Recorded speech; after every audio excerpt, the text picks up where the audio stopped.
Hello and welcome.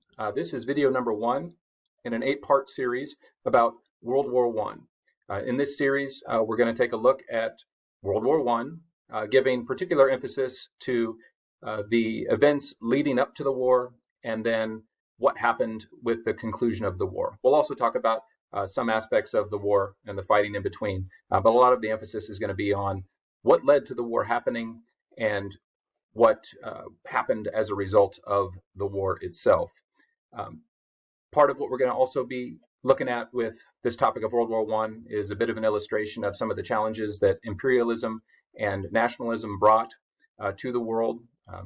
Part of what we'll see is that it was nationalistic and imperialistic motives that at least played a role in the war happening itself. With today's video, the focus is going to be on the underlying causes of World War I. So there's going to be 4 different things that will be identified and discussed, and that's where we'll leave it with this video. So thanks for being here. I hope you find this helpful and informative. Here we go. World War I, and today focus on the roots of the war. And you notice there's a 4 up there. There's basically 4 things that represent underlying causes of the war. Now, these first 3 I'm going to go through pretty quickly because I've got detailed notes with the presentation that you'll be able to read through on your own. But just to touch on them, one of the underlying causes of World War I was nationalism. We talked about that the last couple of days. So basically, devotion to one's country would lead to intense feelings that could sometimes spill over into conflict. A second underlying factor of World War I was imperialism, which we talked about the first 2 days of the week. And with the competitiveness and the mistrust that came with imperialism and countries trying to gobble up the world, that would be a factor as well. And then a third factor that you'll be able to read more about in this presentation that I'm sending you was militarism.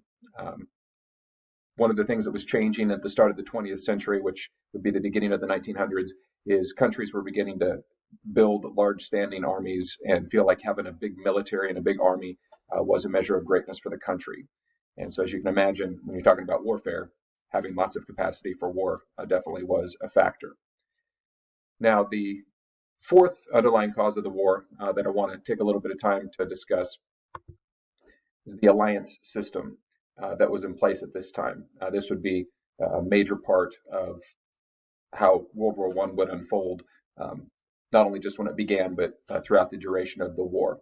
So I'll take a few extra minutes here to talk through some of the details of the alliance system. And I'll start first by talking about one of 2 major alliances that existed in Europe getting into the early 1900s. And that was the Triple Alliance. If you look at the map on the screen, you can see the bluer colored countries of Germany, Austria, Hungary, and Italy were the 3 countries that made up the Triple Alliance. And to a large degree, this one developed out of concern that Germany had for France, and France maybe wanting to get back at them for some of what had happened in the later years of the 1800s.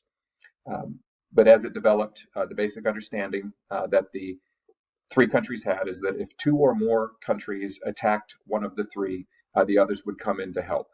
And it's definitely important when we look at the events of the start of World War I and how countries reacted to those events, whether the requirements of the Triple Alliance were in play or not. So again, that's an important component right there.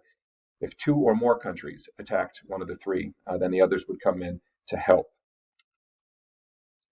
As I said before, this started essentially as a defense. Well, first of all, this was a defensive alliance, and the reason this one got started was out of Germany's concerns for France, and that was something also I think important to note. These 2 alliances that we'll be talking about here, first the Triple Alliance that we've already addressed, and then the next one that we'll get to here in a second, they were defensive alliances. The reason they formed was to try to avoid a fight. It wasn't to get together to go out and get somebody, but rather it was to try to avoid having a fight to begin with. And one of the things you tend to see with defensive alliances is when one forms, even if they have no aggressive intentions, countries around them, or in the case of this one, France was well aware that part of this alliance was because of Germany's view of France, is they feel threatened by that and feel like it's important for them to get into an alliance themselves. And so by 1907, essentially an opposite defensive alliance formed. Now, that opposite alliance was called the Triple Entente. And again, if you look at the map on the screen, you can see in, I guess, the more purple or darker colored countries of Great Britain, France, and Russia were the three countries that made up the Triple Entente. Now, this alliance of countries was formed a little more specifically because it was really in response to the Triple Alliance.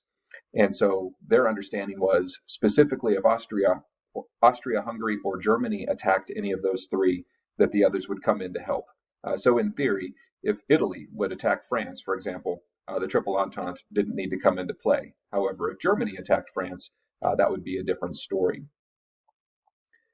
And so getting into the early 1900s, one of the things that was a little bit scary is, in particular with the alliance system, is that by having it, something relatively small could potentially involve all of the countries of Europe.